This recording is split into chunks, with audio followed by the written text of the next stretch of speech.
Hide and seek 2 hours 10 minutes run టైమ్తో theatre release అయిన ఈ మూవీ చూశాక కొంచెం లో ప్రొడక్షన్ వాల్యూ తప్పించి మిగతా స్క్రీన్ ప్లే కానీ థ్రిల్లింగ్ పాయింట్స్ కానీ బాగానే అనిపించాయి.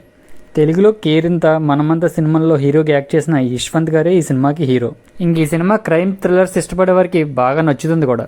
బేసిక్గా స్టోరీ లైన్ ఏంటంటే, శివ అనే కుర్రాడు ఆర్మీ డాక్టర్ కావాలనే లక్ష్యంతో మెడిసిన్ చదువుతుంటాడు. అదే సమయంలో తన ఫ్రెండ్ చందు సూసైడ్ చేసుకుని చనిపోతాడు. ఇంకా తన ఫ్రెండ్ సూసైడ్ చేసుకుని ఎందుకు చనిపోయాడు, తర్వాత ఏమైందన్నదే స్టోరీ లైన్. ఇంకా స్టార్టింగ్ నుంచి కూడా స్క్రిప్ట్ని చాలా ఇంట్రెస్ట్గా రాసుకున్నారు. ఇంకా నెక్స్ట్ ఏం జరుగుతుందా అని కొన్ని సీన్స్లో అయితే మనకి చాలా థ్రిల్లింగ్ ఉంటుంది. ఇంకా ఈ మధ్యకాలంలో పిల్లలు కానీ యూత్ కానీ చాలామంది గేమ్కి అడిక్ట్ అయిపోతున్నారండి. అలాంటి వారికి ఒక మంచి మెసేజ్ అని చెప్పాలి, తల్లిదండ్రులకి అంటే పిల్లలకి కూడా. ఇంక ఈ మూవీని ఫ్యామిలీతో చూడొచ్చు అంటే ఎస్ చూడొచ్చు, అడాల్ సీన్స్ అయితే ఏమీ లేవు.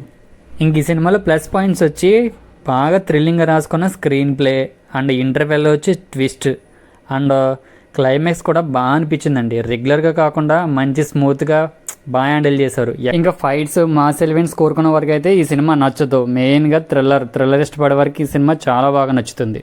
ఇంకా యాక్టింగ్ విషయానికి వస్తే అందరూ బాగానే చేశారండి. యశ్వంత్ గారు చాలా రోజులకి లవర్ బాయ్గా కనిపించారు. ఇంకా పోలీస్ ఆఫీసర్గా చేసిన శిల్ప మంజునాథ్ గారు అయితే నిజంగా జీవించేశారని చెప్పాలి. ఆవిడ లుక్స్ కూడా పోలీస్ ఆఫీసర్గా బాగా సెట్ అయ్యాయి కూడా. ఇంకా మిగతా వాళ్ళందరూ వాళ్ళకి ఇచ్చిన రోల్లో పర్లేదు బాగానే చేశారు. ఇంకా డైరెక్టర్ బసిరెడ్డి రానా గారు చేసింది ఫస్ట్ సినిమా అయినా తను హ్యాండిల్ చేసే విధానం చాలా బాగా అనిపించింది. సస్పెన్స్ సీన్లు కూడా చాలా బాగా హ్యాండిల్ చేశారు నిజంగా ఆయన. ఇంకా అక్కడక్కడ కొన్ని సీన్స్ అయితే లాజిక్ లేకుండా ఉంటాయి. ఇంకా ఫేస్ ఎలిమెంట్ వాడడం ఇలాంటివి లాజిక్ లేకుండా ఉంటాయి. డైరెక్టర్ రాసుకున్న కథ వరకు బాగానే ఉంది, కానీ కొంచెం బడ్జెట్ పెట్టి స్క్రీన్ ప్లే కొంచెం బాగుండుంటే సినిమా ఒక రేంజ్లో ఉండేదండి. ఇంకా బ్యాక్గ్రౌండ్ మ్యూజిక్ సాంగ్స్ విషయానికి వస్తే సాంగ్స్ అంత ఏం కాదండి, కానీ బ్యాక్గ్రౌండ్ మ్యూజిక్ చాలా బాగుంది. ప్రతి సీన్ కూడా హైలైట్ చేసింది బ్యాక్గ్రౌండ్ మ్యూజిక్కే.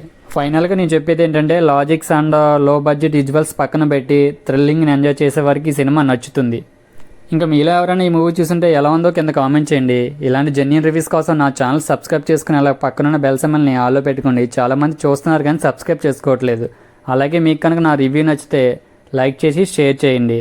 ఇంకా ఫైనల్గా దీనికి ఇచ్చే rating 2.75 out of 5. Thank you for watching.